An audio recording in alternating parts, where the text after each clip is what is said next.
Welcome to కల్పు channel. ఈరోజు మా బ్రేక్ఫాస్ట్లోకి పూరి అనేది ప్రిపేర్ చేశాను.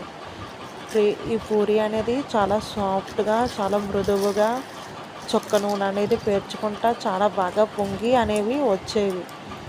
ఈ పూరి అనేది బంగాళదుంప కూరమలో ముంచుకొని తింటే సూపర్గా ఉంటుంది.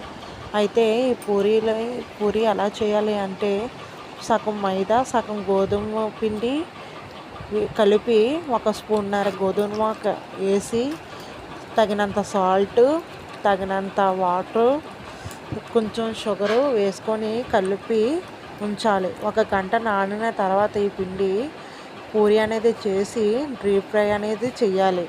అయితే పూరి అనేది చాలా మృదువుగా, సాఫ్ట్గా అనేది వస్తుంది. ఈరోజు మా బ్రేక్ఫాస్ట్ ఇవి చాలా సూపర్గా ఉన్నాయండి. ఈరోజు పూరీలు, ఎమ్మి పూరీలు.